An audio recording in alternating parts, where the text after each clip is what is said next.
तो विराट कोहली ये कह रहे हैं कि नॉनवेज खाने की वजह से उनका पेट, उनका स्टमक बहुत ज्यादा एसिडिक हो गया था और जिसको न्यूट्रलाइज करने के लिए उनकी बॉडी बोन्स से कैल्शियम एक्सट्रैक्ट करने लगी। और ये समझने के लिए हमें पहले ये समझना पड़ेगा कि यार ये acidic, non acidic, alkaline, pH, इन सब का फंडा क्या है। तो स्वागत करता हूं आपका खिलो फिटनेस और लाइफस्टाइल चैनल में, जहां हम करते हैं सिर्फ काम की बात, नो फालतू बात। तो दोस्तों, जो कुछ भी हम खाते हैं उस खाने की वजह से हमारा पीएच अफेक्ट होता है। पीएच अगर 7 से कम है तो उसे एसिडिक कहा जाता है, और अगर पीएच 7 से ज्यादा है तो उसे एल्कलाइन कहा जाता है। हमारा पेट एसिड प्रोड्यूस करता है। इनफैक्ट हमारा पेट बहुत ज्यादा एसिडिक होता है, और वो एसिड इसलिए प्रोड्यूस करता है जिससे कि जो हम खाना खा रहे हैं वो अच्छे से डाइजेस्ट हो जाए, जो बहुत सारे न्यूट्रिएंट्स हैं उनका एब्जॉर्प्शन अच्छे से हो जाए, इसलिए हमारा पेट होता है एसिडिक। अब आप सोच रहे होंगे कि हमारे पेट में जो एसिड होता है उसका पीएच कितना होता है। तो आपने पीएच स्केल देखा, पीएच स्केल है 0 से लेके 14 तक,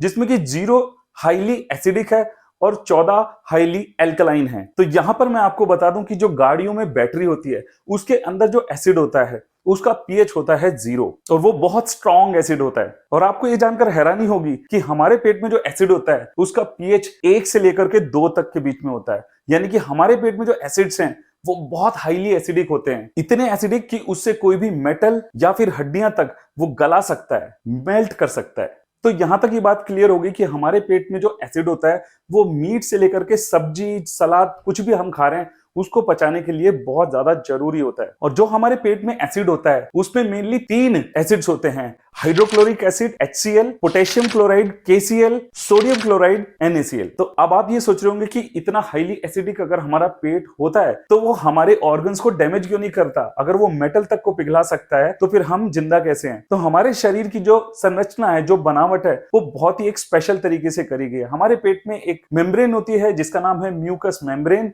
और वो हमारे बाकी के ऑर्गन्स को इस हाईली एसिडिक एसिड से बचाती है। आप सोच रहे होंगे कि बात विराट कोहली से शुरू करी थी, लेकिन ये हम क्या एसिडिक और नॉन एसिडिक की बातें करने लगे। लेकिन उस चीज को समझने के लिए आपको ये थोड़ी सी केमिस्ट्री समझनी ही पड़ेगी। तो यहां तक हमने ये समझ लिया एसिड का फंडा।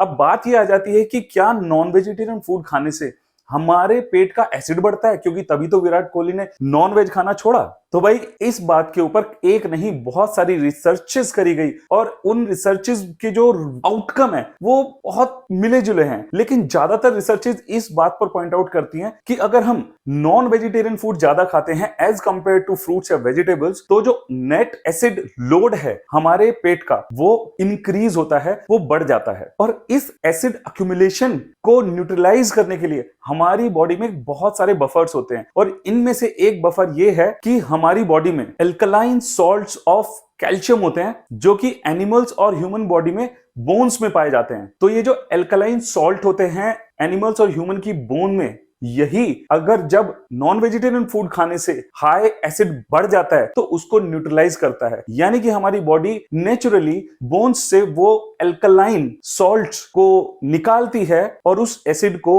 न्यूट्रलाइज करने की कोशिश करती है। एक स्टडी से यह भी निकलकर सामने आया है कि अगर बहुत ज्यादा नॉन वेजिटेरियन फूड खाते हैं, विद एज हमारा यूरिक एसिड भी बढ़ जाता है। और विराट कोहली ने यह चीज अपने एक इंटरव्यू में भी केविन पीटरसन के साथ कही है कि क्योंकि उनकी बॉडी का यूरिक एसिड बढ़ रहा था, इसलिए उन्हें डॉक्टर ने सजेस्ट किया कि उनको नॉन वेजिटेरियन डाइट से एक वीगन डाइट में शिफ्ट हो जाना चाहिए। दोस्तों, मैं यहां पे आपको बता दूं कि वीगन और वेजिटेरियन में फर्क क्या है। वीगन जो होते हैं वो मिल्क या मिल्क प्रोडक्ट भी नहीं लेते, और इस चीज को बाद में विराट कोहली ने क्लियर भी किया था अपने ट्विटर पे, जो कि अभी एक्स है, उस पे आके कि वो वीगन नहीं है और वो वेजिटेरियन है। इनफैक्ट उन्होंने ये भी बताया कि वो अब इनफर्टाइल एग्स भी खाते हैं। तो मैं आपको 2 छोटे वीडियो दिखाऊंगा। पहले तो वो जिसमें वो केविन पीटरसन को अपनी यूरिक एसिड वाली बात कह रहे हैं। Got a cervical spine issue and my stomach was too acidic, so my body was creating too much uric acid, so my stomach started pulling calcium from my bones and my bones got weaker, and that's why I got this issue. तो यहाँ पे uric acid वाली बात विराट कोहली ने कही।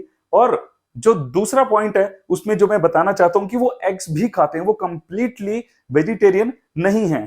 तो ये देखिए, ये एक शो में उन्होंने ये बात भी कही है। So we eat infertile eggs as well, and yeah, it's just simple, basic vegetarian food, but a lot of greens and a lot of rice-based meals. एक बात और मैं आपको बता दूं कि जिस स्टडी की बात मैंने थोड़ी देर पहले करी कि जो एल्कलाइन सॉल्ट्स ऑफ कैल्शियम हमारी बोन्स में होते हैं वो एक्सट्रैक्ट हो जाते हैं, इसके अपोजिंग स्टडीज भी बहुत सारी हैं और बहुत सारे जो बायोलॉजिस्ट हैं वो इस चीज से बिल्कुल भी मेल नहीं खाते और इसके ऊपर एक बहुत बड़ी डिबेट जारी है। खैर, विराट कोहली ने तो अपने डॉक्टर की बात मान के डाइट चेंज कर ली और उनको आराम भी मिला है। मैं जानता हूं अगर आपने वीडियो यहां तक देखा तो आप एक बात जरूर सोच रहे होंगे कि यार ये इनफर्टाइल एग क्या होता है। अभी बताया विराट कोहली ने कि इनफर्टाइल एग खाते हैं।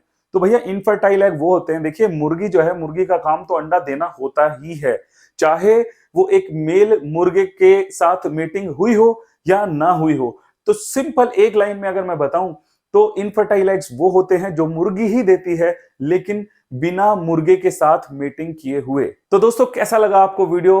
कमेंट करके मुझे जरूर बताना।